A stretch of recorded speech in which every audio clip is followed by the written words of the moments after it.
What is going on, my reefing fam? March here. This is Fragbox TV. Welcome back to the channel. We're taking this thing down. Hello, if you're new to the channel. Oh, Tia's leaving for the day. Bye, Tia. We're here in Toronto. I'm always surprised when people come in the store and go, "Oh my God, I didn't know you were in my city. You're here in Toronto." People still don't know. I guess I don't shout it out enough in the videos, but yes, we are. Welcome back. Tuning in here live. I guess it's not live. The end of an era. It's coming down. You saw me do the other videos on it. I explained all my reasons why, and now I have a few more as to why we are kind of taking it down. What do you think? Do you care? Do you care if we take it down? You don't care. You don't give a shite. So before I go and start pulling everything out, I thought, this is content. Content is good. Let me get the camera and talk to you guys and gals a little bit. So the original plan was pull the whole sucker out, take it out, put a new tank in, something a little bit smaller, something that we sell. In here, hello, Reef Casa tanks. This is gonna get set up pretty soon too, new 24 gallon. But what happened was I got an incredible amount of emails and comments from you guys that said, do not do it, begging, pleading, some people even upset, leave it, March, what are you doing? It's a masterpiece. You're the reason I got back in the hobby. You're the reason I got in the hobby in the first place. I really look up to this tank. It's great for examples. I got a lot of reasons from a lot of viewers out there why it shouldn't come down, and I think you guys are probably right. So rather than pull it all down because it's set up, I'm still a little bored with it. The rock work and everything is just so filled in and touching, and I'm kind of screwed because I didn't have a lot of planning. So, you know, all the hammers begin to touch and the leathers, and then those touch the acros and the gorgonians, and it's really tight in here. So I think it is still time for an overhaul. So I am gonna leave the tank, the glass is not for sale. I had a bunch of people ask for it. I am gonna leave it, all the plumbing, the lighting, and what I'm gonna do is take everything out and then rescape it and just do something new and freshen it up and start over again. I noticed that the hammers weren't doing super duper well. I just got back from Mexico. There won't be any videos from that because I finally took a vacation for the first time in a year, and they weren't looking so hot. And like this one here and a couple else that I pulled out, and I'll show you why. So this might be, it's not why I'm taking it down, but I just want to show you guys the good, the bad, and the ugly, because it's too easy. I always say it's too easy to show you nice corals. Like these beds are doing awesome and they're clean, and this is a very nice mushroom, and I can talk about sexy corals all day long. Too easy. Let me show you the shit. Let me show you how we are not, or you're not the only one who sometimes deals with pests. You see this? Let me show you very closely. You know what? Maybe you can't see it on the camera. This is a nice golden hammer, but it's kind of retracted. It's not super happy. It's not like this. This is what I call out. This is kind of pulled in. So I noticed, can you see those little brown kind of things right on the edges? Those are flatworms that eat hammers.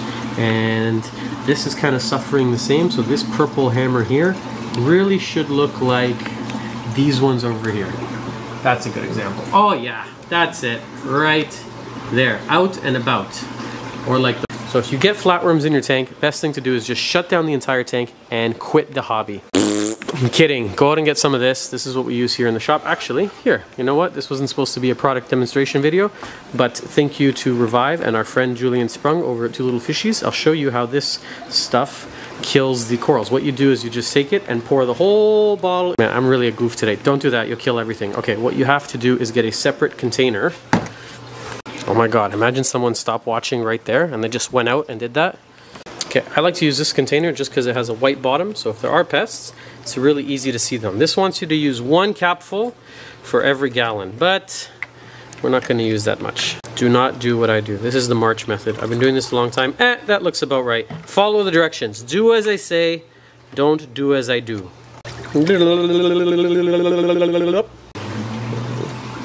Let's take our lovely branching Euphilia glabarensis hammer coral.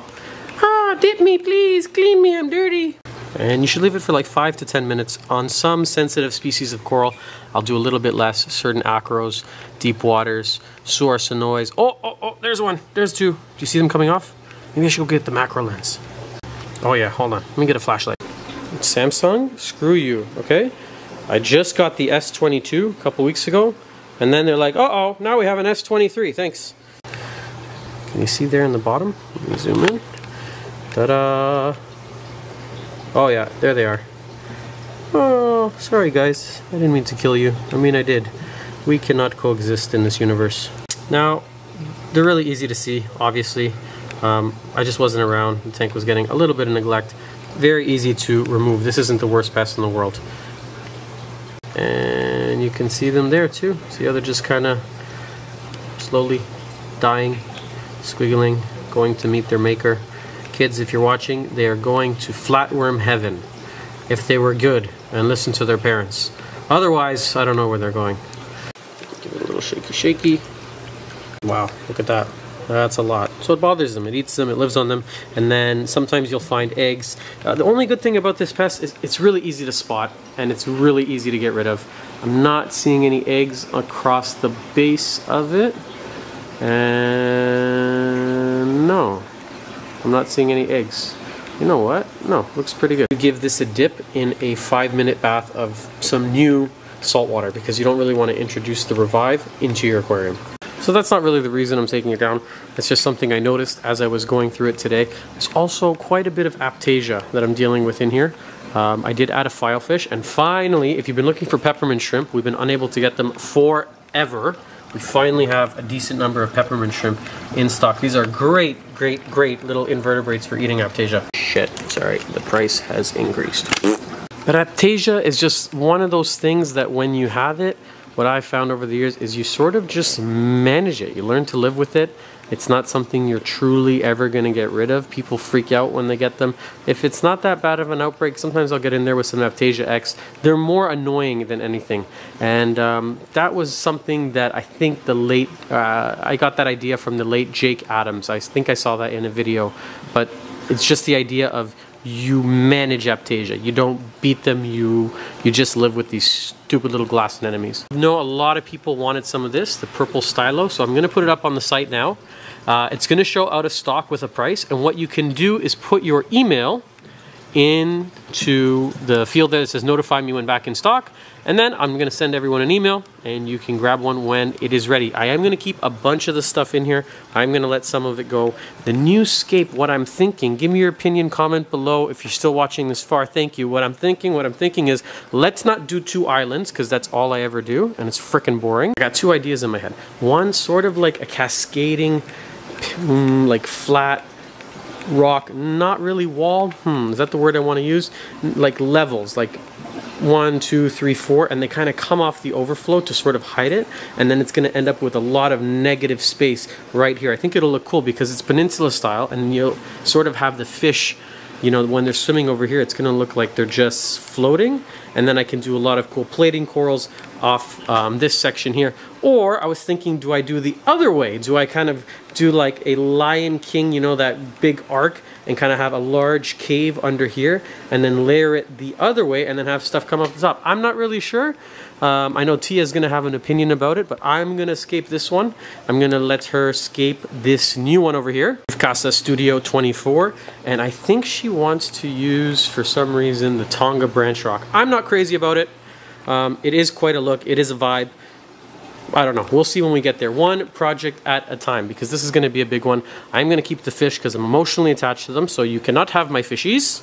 But if there's something in the tank that you like, you can always ask. It does not hurt to ask. I think I might sell this Suar Sonoy now that it's finally growing after 1 frickin' year. 1 year of doing nothing. I'm getting growth on one of the hardest, I think this is probably one of the hardest Acropora species to keep. It's called, oh hello Chromie, Suar Sonoy. So what it did was it took its sweet time to attach right there. Look at the base underneath. It took a year, almost a year. I added it just after that crash to attach here at the base, and then it's not even growing up here where I want it to grow. It's growing little fingers here, right at the bottom. Same thing over here with the Tyree Pink Lemonade. I've never ever been able to grow this acro, and now finally, oh sorry, I'm going to move your Gorgonian out of the way for their YouTube viewers. Check it out. I'm getting a little bit of growth on the top, and it's just encrusting for the longest time, and now finally I'm getting like 1, 2 branches. So now that it's all dialed in, the color is good. Look at the Miyagi torts looking nice, the rainbow looms on fire, everything's starting to grow and look good. Now is the time I decide, let's shut it down, baby. It's overrun with soft coral. I need to do a little bit more planning. This Anthelia was a big mistake. So if you saw, I did was it a TikTok? YouTube short? I did one where I scraped the thing completely clean. Like you could not see any, and then just from one little smidge, whatever, it completely came back. So I really regret putting that piece there. It looks cool on the overflow. It does look funky, but what it has done is jumped off the overflow onto the rock, and then gone all, sorry doggy, all in between pieces that I had here, and yeah, that one wasn't very well thought out. It's a beautiful coral. I do love Anthelia. I also love Xenia. It's just something really should be a little bit more thought out and isolated, and I wouldn't have put it on the overflow if I could go back, but I guess I am going back because I am redoing it. What else? I really like these Slimers. They add a lot of height and make it look more reef-like. I'm going to keep the Duncans because there is a rumor that Duncan coral, correct me if I'm wrong, is not going to be collected anymore from Australia, or the quota's done for the year, or something that's going to inhibit the collection and selling of Duncans from Australia. So these were actually grown from one polyp, one or two polyps each. And check it out. Very easy to keep LPS. One of my all-time favorites. This one too.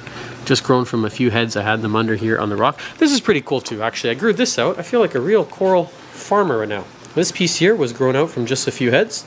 Purple and green hammer. And I'm not seeing any of those flatworms on this one. Isn't that strange? It's only affecting the ones that aren't green. I wonder why that is. This one too. This one looks really good. No flatworms. This one, I don't know how the camera's picking it up, but it's green. I wonder if that has something to do with the wrasses, because I do have two large wrasses. I keep them in here for just natural predation, eating pests and stuff. I wonder if they like can more easily see the flatworms on the green or something and can't see them on the gold ones. I don't know. I'm just talking out my butt now. New York Knicks colony. This is gonna go. I think I'm leaning towards a little bit more soft coral and maybe a little bit more high-end SPS this time around, because we don't have any tanks that show off the like acro. We don't really have any SPS dominated, so I think some cool large colonies. I have lots in here that I could pick from. This is more or less LPS. Tia's done a really nice job actually. Mushrooms, acants, and she's got a killer zoanthid garden going on top. And that one is all soft coral, so I think if I just showcased a little bit more SPS, because it is our, I guess, it's the first thing you see when you walk in the store. Like when you come in, I think it's one of the first things you see, except our pretty faces. But other than that, man, I cannot believe no one has grabbed this piece yet. This just keeps getting nicer and nicer and nicer. That's one of the cool things about going away when I come back. As long as everything doesn't die, some of the pieces just get, oh. This video is turning into one big old sidetrack, but that's how we do it here. Mr. Sidetrack March. I'm very impressed with the Radion G6s. I've had some time with them now. I'm not sure when I set them up. It's got to be at least a couple months. These are some visors made from our friends over at Treasure Corals. If you're looking for some custom 3D printed visors, check them out. We might carry them soon. But the color that we're getting, I'm really, really impressed. I was a little worried taking T5s off of this tank. Look at this, man. This did not come in looking like this. Bam. Looks amazing. Check out this one. Just awesome, awesome color. That's running 3 Radion G6 blues. Shout out to Ecotech. I am going to be at Reefapalooza Orlando. We're going to wrap up today's video. If you want to meet in person, come down. We will see you there. I don't know if Tia's going to come, but if she doesn't, then you can go, where's Tia?